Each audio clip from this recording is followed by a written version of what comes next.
everybody. This is Andrea Paquette, president of the Stigma-Free Society, and we are having one of our expert interviews today. I am very excited for today because I get to interview Robyn Priest, who is from Robyn Priest Live Your Truth. So thank you, Robyn, for being here with us today. Hey, how's it going, everyone out there in radio, TV, live land, whatever? Facebook Live land. Yeah, so I'm just really excited to have you here because I also want to know more about you personally. And today we're going to interview about Robyn Priest Live Your Truth company, what that is, what is your purpose, what are you accomplishing in the world? And we're very excited at Stigma-Free Society to be chatting with you. So thanks for being here. Genuinely, thank you. So I'm going to read your bio, and this is very impressive. So Robyn is a straight shooting Aussie who is known to be nonconformist. So we absolutely love that at Stigma-Free Society. She's the co-founder of Robyn Priest Live Your Truth, a mental health and peer support education and strategy firm. That's what Live Your Truth is. Her postgraduate diploma involved majoring in social research methods, public policy, and healthcare.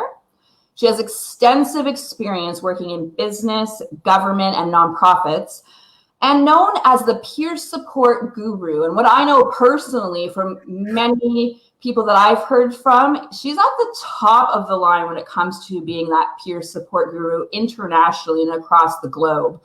And it's really amazing because she has created and developed the training of mental health and peer services for over 20 years. And this is why she's at the top of her game, and in 10 different countries. She is seen as one of the premier experts on peer support internationally. In 2016, she won the International Association of Peer Supporters Lifetime International Achievement Award. Congratulations, Robyn. Thank you. Known as the Horse Whisperer for Mental Health. I love that. She is highly sought after as a public speaker as well. Her signature strengths are authentically just connecting with people and making fun and simplifying the message. Robyn's passion is helping people go from surviving to thriving. Oh, you missed a little piece where it said fun there. Is that, where you... Yeah, we're just a little PG here at the Stigma-Free Society. Okay. So we don't say the SH word. I'm good at making stuff fun. Oh, I know. It's all fun now. Maybe I'm just PG. I don't know. Her signature strengths are authentically connecting with people, making fun, and simplifying the message. Look, I feel like a big head now. Like, write that, and they were like, "You have to write all this," and I'm like, "Oh." And I hear it, and I go, "Really? I've just been in the right place at the right time, being passionate about what I do." Well, it's beautiful hearing your bio. And sometimes I know what it's like when you hear your bio and you hear all these things, you're just like, oh, but you know what? Own it, because honestly, you're doing amazing things and you're an amazing individual. And that's why we really wanted to talk to you today. And I was wondering, first and foremost, of course, could you share a little bit about yourself and about your organization and your company, Robyn Priest Live Your Truth? Sure. So a little bit about me. Well, I'm an Aussie, you heard that, and I'm a bit nomadic. So I've lived in Australia, New Zealand, the US, and now I'm living in Winnipeg, in Canada. And people go, "Why Winnipeg?" And I go, well, someone asked me if I wanted to start a business, and I went, "Okay." And they went, "You have to live in Winnipeg." And I went, "Okay." So here I am. I quite like Winnipeg. So I lived in Alaska for a number of years. So living in Winnipeg is fine. The weather's like not a problem. Oh, it's like a piece of cake. Yeah, piece of cake. So in terms of me, I when I was little, I told my mum I wanted to make a difference in the world. And I was a little un-PC then. I talked about wanting to fight for the rights of retarded people and crazy people because they should be able to do whatever I could do. Yeah. Little did I know I was going to get one of those diagnoses. Well, you're one of the crazy people. Here's your diagnosis. And I got to make like an amazing career out of chatting to people and saying just because you get a diagnosis doesn't mean that's who you are. You're still these amazing people. And like for me, it's supporting people to unleash their awesomeness, like who they are and the amazing skills and talents they have that sometimes get lost under what other people tell us or what we think about ourselves. So yeah, I think those words too obviously were coming out the 1980s when you were having that conversation. No, 1960s. Oh, there you go, right? When the word retarded was accepted. When I was like 3 and 4. So different now. Yeah. Although, I mean, truth be told, I'm a little un-PC because I've taken back ownership of the word crazy for me, and I take that as a really positive thing. I talk about getting my crazy on sometimes, and I know some people are like, oh, I can't believe you said that. And I'm like, hey, I've got a diagnosis. If I want to say that about me, I can. You're like, I own it. Yeah. Yeah. Okay. So I've kind of got this really cool privilege of traveling around the world, and I got to work in Pacific as well. I got to work in Guam and American Samoa and Palau and the Northern Marianas and Marshall Islands and some of the Micronesian islands in a job I had supporting the development of recovery-oriented services and peer support. So like I just feel like I've led this really privileged life of being in the right place at the right time and being able to go and support people to just like dream and go after what they want. And so I've been doing some work in Canada. I was part of a report for the Mental Health Commission of Canada called Making the Case for Peer Support. And I got to do all the focus groups across the country. So I met people all over the country, and I was kind of coming in and out on work permits. And I'd done a little work in Winnipeg, and like I got to be really cool friends with some people here. And one of them, Charlotte Sitnick, one day went, want to start a business? I was like, sure. It's got to move to Winnipeg. Sure. And so we started Robyn Priest With Your Truth. And she wanted to add the Robyn Priest because, I'd done those focus groups. People knew my name. And we just created this business where we wanted people to be able to be real and able to share experiences with each other, like individual to individual who was dealing with mental health issues, and family member to family member. Yeah, and that's what peer support is. Like, explain peer support. A lot of people don't understand what that is and what you do. Sure. So for me, peer support is people who have some common experiences being able to share with each other. So I take it out of the mental health context, right? If you think about a mothers and babies group is a whole lot of people who have babies or have had babies talking to other people who have babies or have had them and sharing, oh, my baby's been up for hours and it's crying. Oh, it might be the teeth thing, right? And so that's kind of all over the place. We have cancer survivor support groups where people talk going through cancer and surviving. Same in mental health and addiction. So it's people who have an experience of a mental health issue talking with others. So being able to share, and being able to share some of the things that work for them and saying, hey, it might not work for you. I use this. But also there's just that camaraderie that you get when you can talk with someone who's had some shared experiences.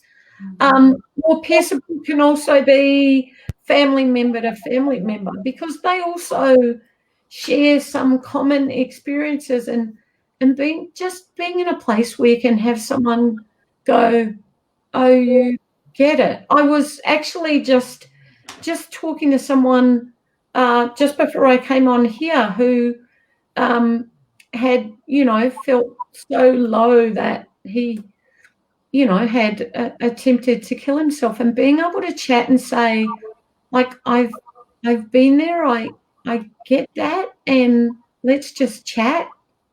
And he, like, you could physically see him sigh this relief that someone, like, just got it, that you can sometimes feel that low without any judgment. Or so that's the place for me about peer support. So whether it's in a health service, in an inpatient unit, in a like addiction treatment center, or whether it's in a corporate world where, there's a lot of peer support for pilots, pilot to pilot, being able to talk through the stress that pilots go through or the issues that they go through. Or like we did some work in a very large healthcare provider with 13,000 employees and trained up their employees to support each other. So if you're a ICU nurse and you're dealing with that every day, being able to chat to another ICU nurse that got that kind of stress, that's support. Does that make sense? It's amazing. And what I'm really seeing and hearing is that common thread. So like when you train people, is it always by occupation, or can it be just a shared experience? Like how do you conduct your training? What does your training entail? And I'm just really curious to get a little bit more of the details of what you do. Sure. So, I mean, we do training for like people who are going to work in peer support in mental health and addiction services. And we do a bit longer than that. We have a shortened version for people in workplaces.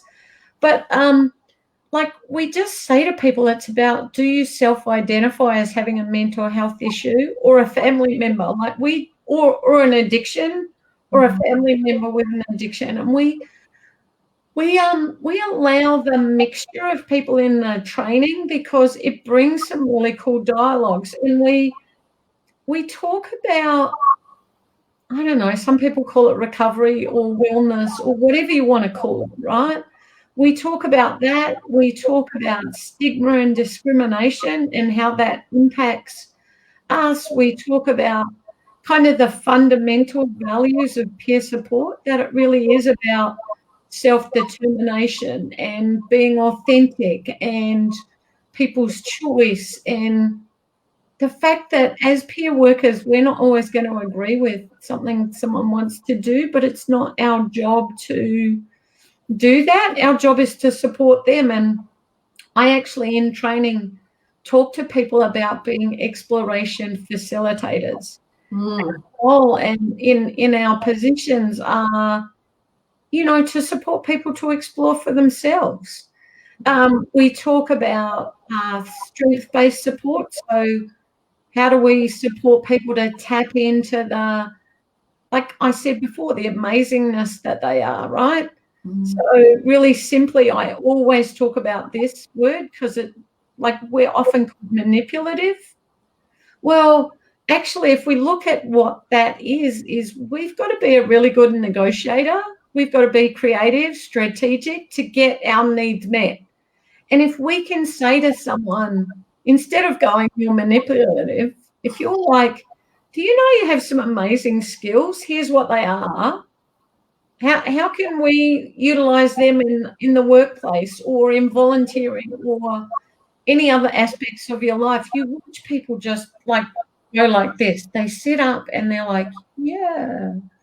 And we talk about resiliency and empowerment, like that it's actually in here. It's not something I can give you. Yeah. You've got it. And how do we support people out of that learned helplessness of someone's told us we can't do stuff, or we're always going to be like this, or, we have to be super careful. We can be stabilized and maintained. I don't want to be stabilized and maintained. I know some people do, and There's no judgment there.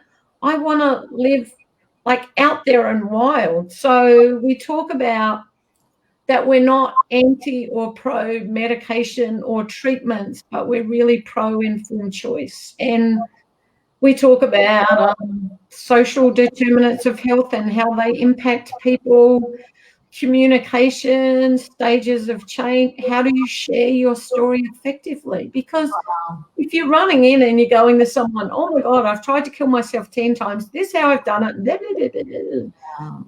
It's like a war and illness story. But if I go in and go and get a connection to, yes, I've felt that low. I've tried to kill myself before, and here's what was the change for me, and here's some of the tools. Like, it's a different way of a conversation. We talk about wellness tools. We talk about like trauma-informed support, although I call it support with understanding. Yeah. We talk about how to talk with someone when they're talking about self-harm and suicide and things like that. Culture, worldview, diversity, ethics, boundaries, how to work as a team. So, like, I've had some, it's interesting because I've had some clinicians who also have their own experience of mental health and or addiction come to the training and come out of the training and go, I have never been that challenged to look at myself ever. Yeah. And so, like, part of it is getting to know you and kind of exploring parts of you that maybe you haven't looked at so that you can actually go out and support people. So in the workplace version, we do it, as a shortened version because obviously it's, sometimes more about workplace stress in peer-to-peer support than just specific mental health addiction. But it's those kind of topics, and it's just how deep we kind of go into them. Did that help, Andrea? Oh, it's amazing. No, it really does give me a grasp of exactly what it is. So, like, how long, like you say, a shortened version, a regular version, like if somebody was to go through your training, like what would that look like? So we've got a 5-day, a 6-day version. 6-day, we add a whole lot more role plays. There's always role plays in the training and practice elements, but sometimes we add an extra day specific to where people are working. But the workplace versions can be 2 or 3 days, depending on what the workplace are after. Yeah. And we've got all of them are able to be delivered online.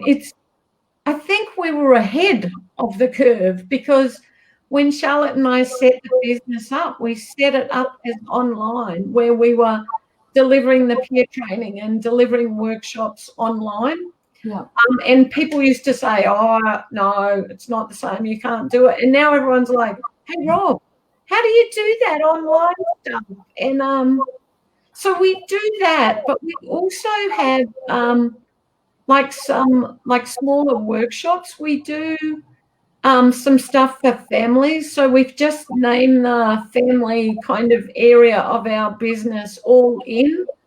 And so, like, we've got workshops about getting rid of the shoulds and how do you advocate with your person and letting go of the shame and embracing the gifts, and how do you talk to someone, who may be experiencing mental health. So we've got a number of workshops like that. We've got family peer support groups, and many of those are free. And we're also just next month, we're hoping to release a bunch of kind of Zoom workshops that people can do in their own time at home, where we've pre-recorded something, we've got a workbook for them, and they're like very inexpensive. And nice. Yeah, so we're just about to do all that too, which we're excited about.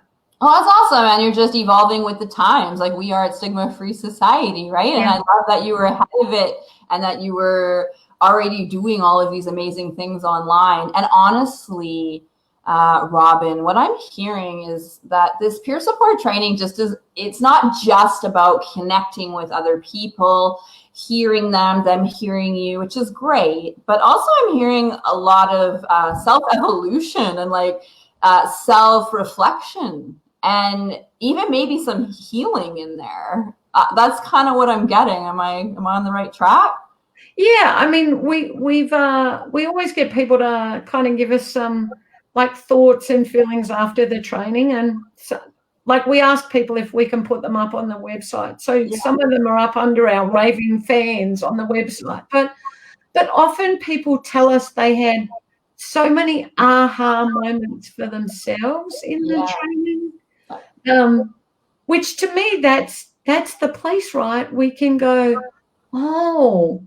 And then we get to grow and evolve from that. And so my thing is about how do we support people to just like go after whatever it is they want and grow and be the best version of themselves. Yeah, and that's that empowerment piece right there. So what you're doing is so valuable, and I can't wait to take the training myself because that's definitely something that me and a number of staff want to do actually. So I will be in touch with you about that.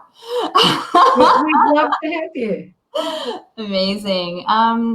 So peer support is obviously very powerful, and it's an amazing path to recovery, as you say. For so many people. Why is it unique compared to other forms of like traditional counseling or other things that people have done? Like, what's so special about peer support? I think for me, and I'm going to share from me, and then I'll share some of what people told me when I did those focus groups across Canada and what people have shared in other countries. But people talked about it being a camaraderie. That you didn't feel like you were in it alone. You didn't feel like you were the only one going through it. And we've just, in Winnipeg, we've just supported an agency here implement peer support into the Crisis Response Centre here in Winnipeg and into Dauphin Regional Hospital. Into their emergency room. And what people are saying in those interactions is, I thought I was the only one dealing with this. And now I realize I'm not. And I feel like a different kind of connection. And that's the biggest thing for me. Like, and I think for me, I don't know, when I think about it, I feel like I can just be me. In the interaction. And so often, people go, oh, there's a lot of workers in mental health and addiction services that have their own experiences. And maybe they're doing peer support. And I go, yeah, even if they share some of their experiences, they're still bound by their code of ethics. They're still bound by whatever their job description says. Yeah. Peer worker, peer workers have codes of ethics too, but like they're bound, their sole job is to be there with the person without an agenda. Right. So my job isn't to fix you, solve it. Like my job's to just be on the journey with you. So, sometimes I'll go, how's that working for you? And that opens up a conversation, but my agenda isn't sitting in the back of my head. I have to solve this, fix this, poke you until you get it. Yeah. Does that make sense? Yeah, no, that it makes total sense. It's like being in that moment with that person. And, obviously psychologists and counselors, RCCs, wonderful. We even have many on our shows, which is great. But I think, I've even been in peer support groups and situations, and it just feels like you have that type of equal. You're just in that same playing field. There's no up or down. It's just there with that person, and that's a beautiful thing. It's that mutuality and reciprocity. Like, I think even when we have paid positions, right, as peer supporters, like I know there's a power imbalance there because someone's paid and someone's not. But I think peer workers are like trying to be equal in the conversation. So there's times where I've seen, even in like one-on-one, where people are chatting and sharing, and you watch the peer worker get something out of that interaction too. Yeah. And so I think it's not that I go in there and go, it's my turn as the peer worker to get your help, right? But sometimes just in that conversation, those things occur. Yeah, and it's completely organic, which is such a nice thing. Yeah, I totally get it. So saying what would you tell someone who wanted to become a peer support worker, and who would be like right for the job, if anyone, or like what would you kind of advise if somebody was like, maybe this is something I could do? Like come onto our website and come to our training. Of course I'm going to say that. What's your website again? It's www.robynpriest.com. Perfect. Just like my name. But it is that for me, if you have like an inkling and you want to support people, like just go to a training, like sign up, go and see if it's for you. Sometimes, you know, I've had people come to a training and they're like, oh, I want to fix it for people so they're not like so depressed. And I'm like, well, then we have to have a conversation, because a peer worker's job isn't to fix it. Right. A peer worker's job is to be in a conversation. So the Mental Health Commission of Canada have an amazing document called the Guidelines for the Practice and Training of Peer Supporters. Yeah. Take a read of that. Reach out to us. You're more than welcome to like hit up the contact on our website and just ask some questions. Charlotte and I always talk about chatting's free, so we're always happy to engage in a conversation if someone's not sure. And truth be told, and this is probably not the best business model, but find a peer training that works for you. Like either you can get my style here, right? So if you want a bit of fun and you want to do some work as well, we have a great training. But there's other trainings out there too. But my big, strong piece of advice is, if you're not going to do our training, which is cool, like find one that is written and delivered by someone with their experience in mental health and or addiction, not written by a clinician. Yeah, and I agree. That, yeah. Not because I don't like clinicians, right? It's not that, but I'm not delivering social work training, psychology training, psychiatrist training, because that's not my field of expertise. So find like peer workers developing and delivering that, because that's their field of expertise. I love it. And I feel like that lived experience piece is essential when you're coming to peer support. Like, obviously, it really doesn't go any other way for me. And like, I know from having bipolar disorder myself, I've been so depressed that it's like underwater and you can't see out of it at all. But really, if I had a peer support worker, someone who could sit in it with me, well, it would have been very different, how the way things would have went. Yeah. And I feel like this you're saving a lot of lives by training a lot of people and peer support soldiers and like people who are out there helping so many people. So thank you. And we're going to close off in about a couple of minutes, but before we go, word on the street is you're a very sought after public speaker. And I was wondering if you could tell us about, like, is that a separate thing that you do? And what do you talk about? Like, what is that piece all about? It just depends, right? It's still part of our business. So some people want me to come and talk about peer support. Some people want me to come and talk about my experience of having a mental health issue and how I got through it, or how do we talk to people with mental health issues. So I come from my experience in that. I have done trainings called Unleashing Your Awesomeness, where I get people to just explore those places where we get down on ourselves. Mm-hmm. Like even corporates, I've done, some stuff like that where, like, I've had people really look at what are those negative words running around in their head about themselves, and like exploring that and exploding that. And like, what I love to do is just have people tap into their inner amazingness. So I get to just chat about that. I've done some conversations on, being a transplanted Aussie. I've done some conversations on, for a long time, many years, I was like, yes, I'm a lesbian. And then a number of years ago, I went, oh, actually, no, I'm just in the wrong body. And I'm not going to change this one. Yeah. But I'm in the wrong one. And Charlotte's forever going, you're such a guy. And I'm like,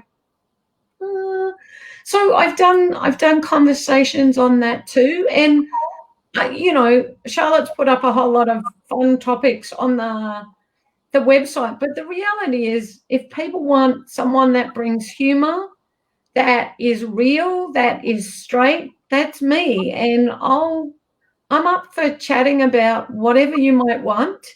If it's about mental health or wellness, or if it's just about like going after your dreams. Nice. Yeah. So you have that big range in your keynotes and speeches and things. So it could be like, empowerment to motivation, and then also sharing what it's like to have a mental illness. So I love that. Yep. And lastly, I was just curious, what are your goals going forward? What are you excited about? Like, what's the next step for Robyn? World domination. No, I'm just kidding. Can I come? No. Look, realistically, my goals are, truthfully, like supporting communities. Mm-hmm. And by communities, I mean individual by individual, family member by family member, community by community. To get that, really, we just want to get our human back on. That we want to just be, I talk about being passionately curious about people that we talk to.